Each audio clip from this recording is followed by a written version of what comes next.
Hi, so I'm very glad that you have returned. And the last video was about Debbie Ann. This one is about Derek Lynn, and you would remember that I'm sharing from the section of the book, the letter entitled Input from Others. And so I'm going to continue now with Derek Lynn. She's the last daughter. She was born June 8, 1994. So actually, Derek Lynn was 9 years old in 2003. So this is what this little madam said at the time, back then. It might not have been in 2003, it might have been 2003 or 4, whenever. After my mom had the anointing, I kept asking her if the fibroids were gone. I felt a little scared and told her that I thought she should go to the hospital. But my mom always acted as though everything was okay. I never saw her lying around the house or looking ill, really. I think she's a very strong person. I went to some of her presentations and I always enjoy them. Even though she is rather skinny, especially compared to me, I still think that she's very pretty. Oh, thank you, Dex. My mom shows me what faith is all about. At times I do become quite scared and I still like to be in her bed at night, sometimes. I told my mom that her book will help many people and will be a big hit.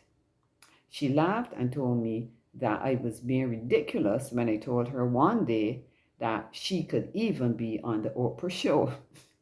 I hope that when I get big, that I will have a strong faith like my mom's. So this is what I say about Derek Lane now. Derek Lane has walked very closely with me in this experience. I have told her as much as she needs to know. I know at points she had concerns about me, especially as she saw the progressive weight loss. She is a very sensitive and empathic child.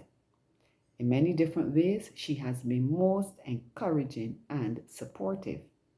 I think that the deeper lessons of my experience she will fully understand as she grows older. She knows that there is a strong link between illness and diet, and she makes an effort to avoid junk food.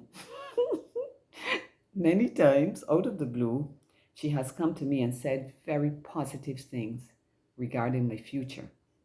I guess she must have heard the song. No, she hasn't. I'm just being silly. There's a song by Bishop Morton. I see you in the future. You're looking better. A song about blessing others. We had never planned to have a third child, but her sisters prayed for her. I thank God that she was born for such a time as this. She hates for me to even vaguely suggest that someday I may die. I always tell her that should we get parted in this life, we must meet in eternity, and we shall. So I see that I could go longer, but I think I will save and these comments for another video. But Darklyn is such a wonderful child. All three girls are really wonderful by the grace of God. But I guess because she's the youngest, and I have dubbed her Bessie Girl because she kept on breastfeeding for quite a while and refused to stop until I told her that if she doesn't stop, this is coming out to 5. But of course, she was eating food. I said, if you don't stop, the dentist, it's going to affect your teeth. It's going to affect your permanent teeth. And she said, I want the dentist to pull out all my permanent teeth. That's a standing joke with us.